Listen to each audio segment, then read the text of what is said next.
DH daw yung pinapatay. Nire-rape na, sinasakal pa daw. Hello, Francis.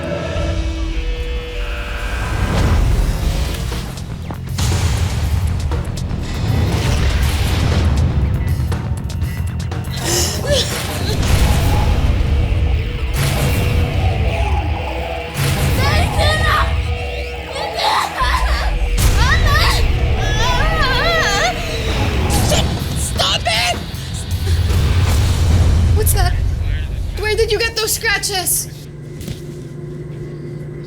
Marcos, answer one question. Where did you get those scratches?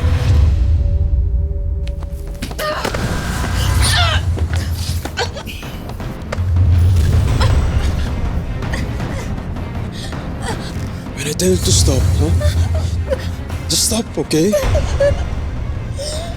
When I tell you to calm down, just calm down, okay? Huh? Do you want me to kill you, huh?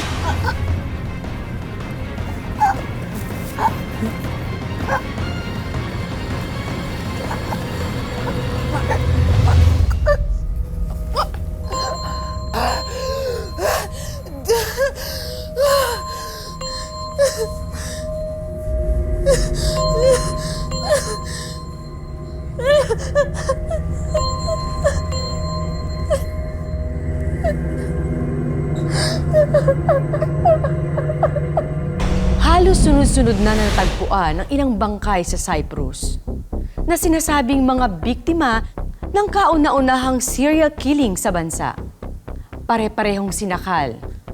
May inilagay sa loob ng maleta at itinapon sa lawa. Hanggang kailan kaya magpapatuloy ang kahindik-hindik na pagpatay sa mga dayuhang DH? Maging ligtas kaya si Jasmine mula sa kanyang kasintahan na malaya pa rin gumagala at naghahanap ng susunod na bibiktimahin. Alamin natin ang mga susunod na mangyayari sa pagpapatuloy ng ikalawang anibersaryo ng tadhana.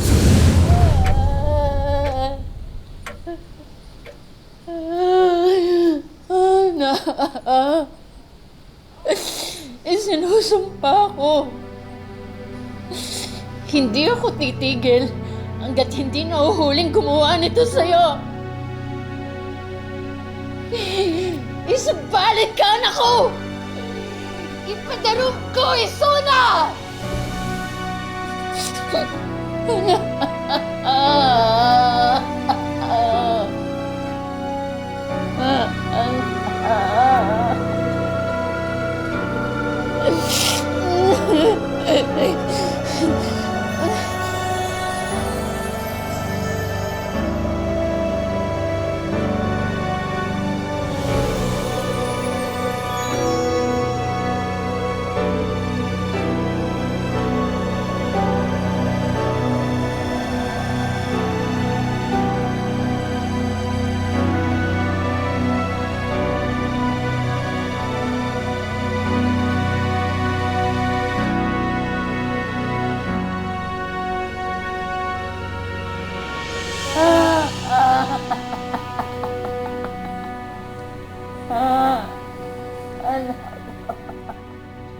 Hindi na tama itong pagbubulag-bulagan ng gobyerno ng Cyprus.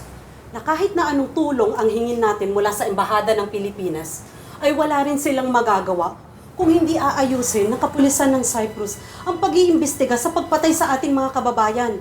Dapat na natin silang kalampagin. Tagal na nga namin nagsabi sa kanila na nawawala ang kaibigan namin. Pero wala pa rin silang ginawa. Lagi nga nila sinasabi na baka daw umalis ng Cyprus para pumunta sa ibang bansa para doon magtrabaho. Kung hindi nakita yung bangkay ng kaibigan ko, hindi pa sila maniniwala sa mga sumbong namin. May kilala kong si Priot na sumusuporta sa pinaglalaban natin. Baka pwede sila makatulong para umusad ang kaso. Marami pa rin mabubuting Cypriot na handang lumaban para sa ating buhay at para sa ating mga karapatan. Kaya huwag kayong mawawalan ng pag-asa. Lalaban tayo.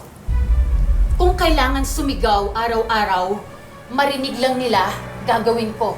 Kung kailangan natin kayurin ang mga kinakala nilang puso, marinig lang nila, gagawin ko. Dahil hanggat hindi nahuhuli kung sino yung pumapatay sa mga OFW na katulad natin. Madadagdagan ang mga bilang ng mga Pilipinong mamamatay.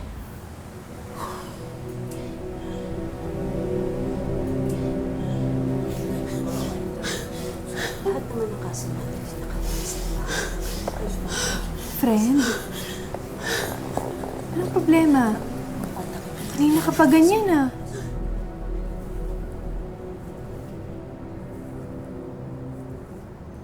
Sinaktan ako ni Marcos kagabi.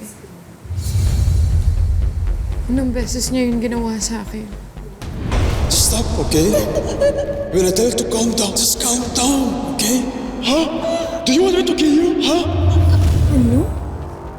Sa isang igla, parang hindi ko na siya kilala. Parang gusto niya na akong patayin eh. Kung ganito lang gagawin niya sa akin kapag mag-asawa na kami, kailangan ngayon palang hiwalayan ko na siya.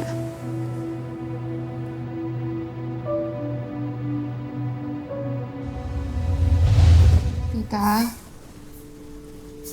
Tita, magpahinga na po kayo. Pinababayaan niyo na po sarili niyo eh. Ayaw yan ni Daisy.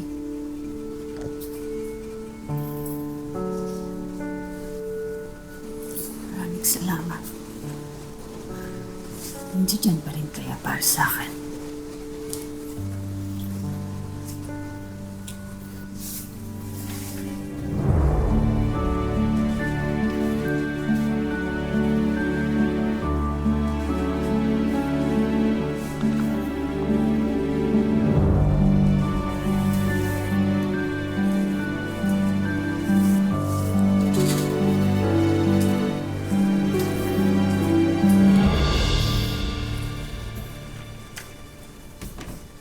Friend, hindi ka pa ba matutulog? Hindi pa ako inaantok.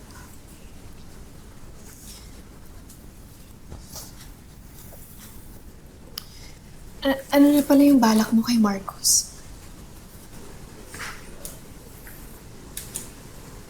Hindi ko pa alam eh.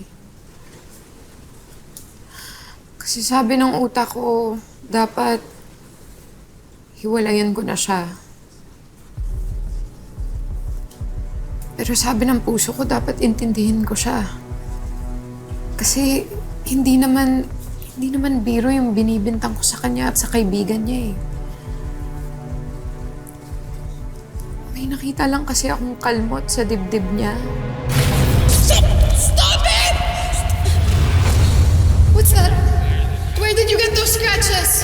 Iba na naiisip ko eh. Ano? Na may babae siya?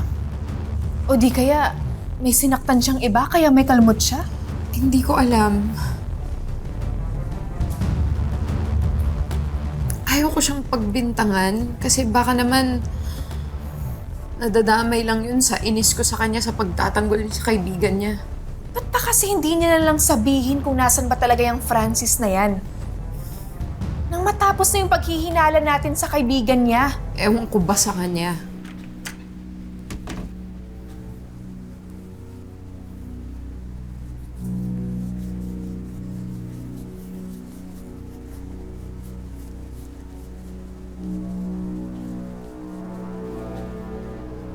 Babe, I'm sorry. Δεν ήθελα να σε βλάψω. Πατawad mo ako. No. You almost killed my friend. Eh kung ikaw kaya sakaling ko. Hana, Sorry. Sige na. Kung may problema, tawagin mo lang ako.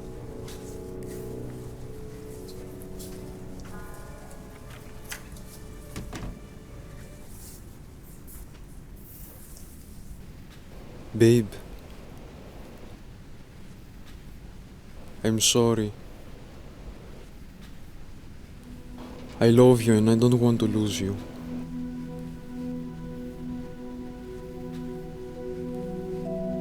So please,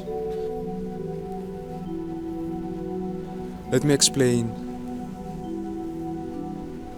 This car. I got it as a scratch from my friend Scott. I dodged your questions before because I was very angry at the moment. I was thinking so many things. Σε παρακαλώ, μη μ' αφήσεις. Babe, please. I don't want to lose you.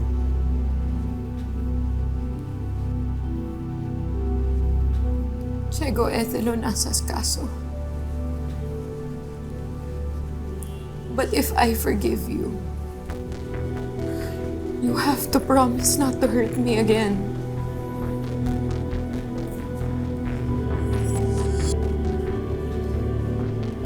I promise.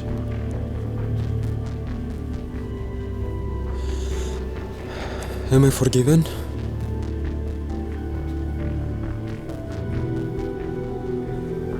One condition. What is it? You have to take us to Francis.